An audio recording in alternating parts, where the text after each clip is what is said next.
rates for Crohn's disease and ulcerative colitis in the world. Joining me now is Alex Ryback from the Crohn's and Colitis Foundation of Canada.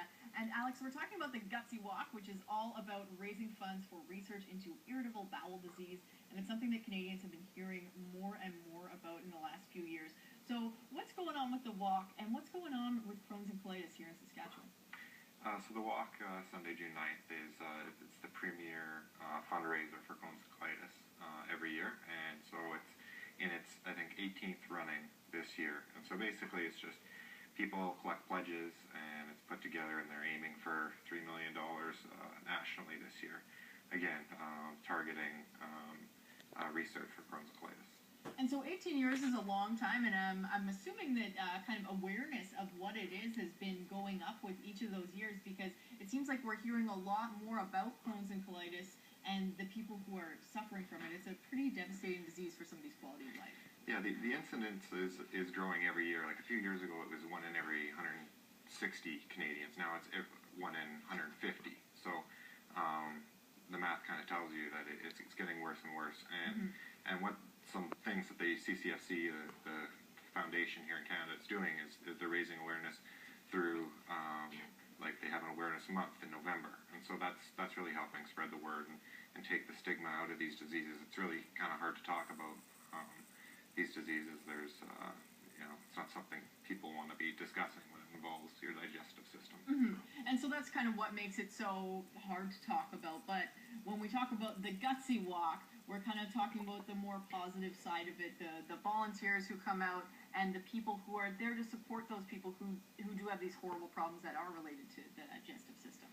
Yeah, it's really a family-friendly day out in the park, and people, sufferers and volunteers and people who care for those sufferers, they can all come out, celebrate together, and kind of put a positive spin on things. And when we talk about the family and the people that care for them, what kinds of stories are you hearing from the families who are kind of impacted by this?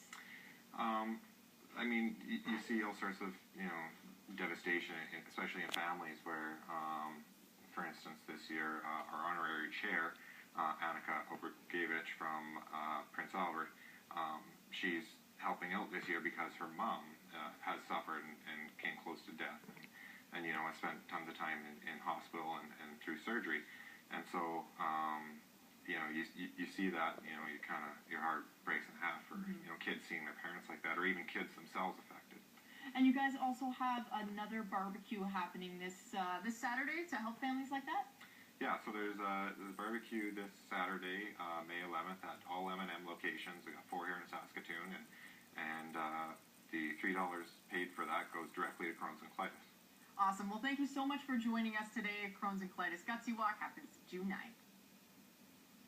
It does. And interesting, one of my best friends, I'm going to be the best man in his wedding this summer, is doing a unique fundraiser in Calgary for the Gutsy Walk. Also, he's decided he's growing a pumpkin, and by June 8th, you have to guess what the final weight of this pumpkin is going to be in October. He's raising all the money. He's donating it on June the 9th, and then I think he's got a prize. Maybe the winner gets the pumpkin in October or something. But just a unique way to raise funds, and he'll be posting updates all summer long. I hope that he knows how to fertilize the pumpkin. Well, yeah. Yeah, it's just maybe it'll be this